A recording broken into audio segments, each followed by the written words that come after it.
కాకినాడ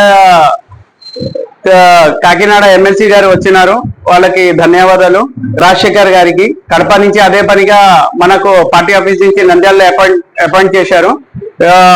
అన్న ఏమంటే మనకు ఎట్లా మన ప్రోగ్రామ్ ఎట్లా వెళ్ళాలి అంటే ప్రతి ఏరియా నుంచి ఇప్పుడు మనకు నంద్యాల నుంచి 42 వార్డ్స్ ఉన్నాయి.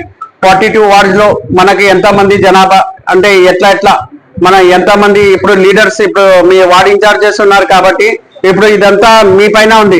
మీ వార్డులో నుంచి ఎంత మంది వస్తారు మీరు ఒకటి రాసుకోవాలా.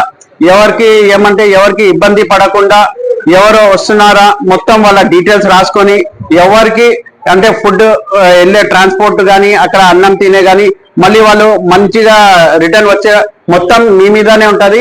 మీరు కూడా ఒకవేళ మీరు మీ ప్రైవేట్ వెహికల్లో వస్తే కూడా ఎవరన్నా మన వార్డ్ ఇన్ఛార్జ్ నుంచి ఎవరన్నా అపాయింట్ చేస్తే వాళ్ళ పేరు ఫోన్ నంబర్ అంతా లిస్ట్ లో రాసి ఉంటది. వాళ్ళకి మన ఆఫీస్ నుంచి కూడా మానిటర్ చేస్తారు, ప్లస్ మన పార్టీ ఆఫీస్ నుంచి కూడా మానిటర్ చేస్తూ ఉంటారు.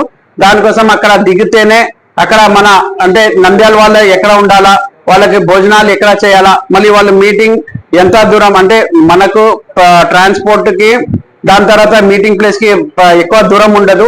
అక్కడనే మన వెహికల్స్ పెట్టుకొని కొంచెం దూరమే అంటే ఒక 1/2 కిలోమీటర్ అంతా ఉంటది. దాని తర్వాత మళ్ళీ సేమ్ ప్లేస్ లో వచ్చి వాళ్ళు మళ్ళీ ఎక్కొచ్చు. దాని తర్వాత మీరంతా మానిటర్ చేస్తూ ఉండాలి మన వాళ్ళు ఎవరు వస్తున్నారు. అట్లానే మన గోస్పాడు గ్రామం కానీ అట్లానే నంద్యాల మండలం కానీ మా గ్రామ లీడర్లు కానీ అందరికీ ఏమంటే ఒక లిస్ట్ ఇస్తాం. మేమంతా లిస్ట్ ఇచ్చిన తర్వాత మీరు కూడా ఎవరెవరు మెయిన్ బస్ లో ఎవరున్నారో వాళ్ళ ఇన్ఛార్జ్ నంబర్ ఇచ్చి కంపల్సరీ ఆ ఇన్ఛార్జ్ నంబర్ మనకి ఇస్తే మనం వాళ్ళతో మానిటర్ చేస్తూ ఉండాలి. బస్ ఎక్కడ వరకు చేరింది, ఎక్కడ మనం ఆగాలి, ఎక్కడ అంటే భోజనాల్లో ఎక్కడ ఇది చేయాలా, మళ్ళీ ఎట్లా రిటర్న్ రావాలా, అదంతా మనకు ఉంటుంది. దానికోసం నేను ఏమంటానంటే మనం ఎక్కువ మంది దీంట్లో పార్టిసిపేట్ చేసి ఈ ప్రోగ్రామ్ ని విజయవంతంగా చేయాలని మనం కోరుకుంటున్నాం.